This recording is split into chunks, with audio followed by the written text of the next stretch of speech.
mengajak semua elemen juga masyarakat Aceh untuk kembali menggalang masa sebesar-besarnya. Kita akan menuntut kembali Gubernur Aceh dikembalikan ke Aceh. Maka saya himbau kepada pihak pemerintah Indonesia yang ada di Aceh, sesuai dengan pernyataan kami, apabila Irwandi Yusuf tidak dilepaskan, maka pusat pemerintahan akan kami tutup di Aceh. Maka kami himbau kepada PLT Gubernur, juga kepada Bupati Aceh, tolong jangan ngantor dari hari Senin sampai selesai erupsi kami.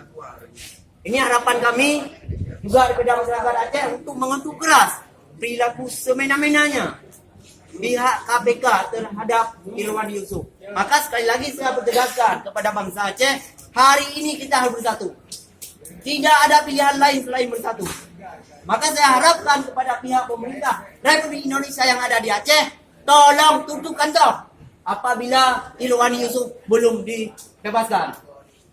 Terima kasih kepada awak media. Tolong tulis sebesar-besarnya di media. Kami masyarakat kembali mengutuk tentang perilaku yang tidak manusiawi yang dilakukan oleh pihak pemerintah dan KPK itu sendiri.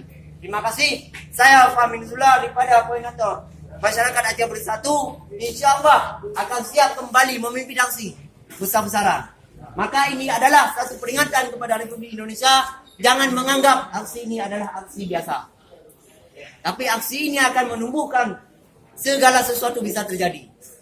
Maka masyarakat Aceh sekali lagi mengutuk, bebaskan Irwandi Yusuf dan jangan coba-coba mengobok-obok perdamaian yang sudah tercipta selama ini.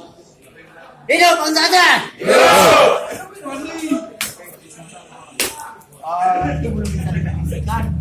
InsyaAllah semua kantor akan kita tutup di Banda Aceh apabila Irwandi Yusuf tidak dilepaskan.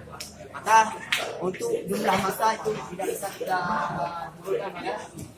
Karena ini masa sudah turun mulai dari daerah-daerah. Maka janji kami cuma satu.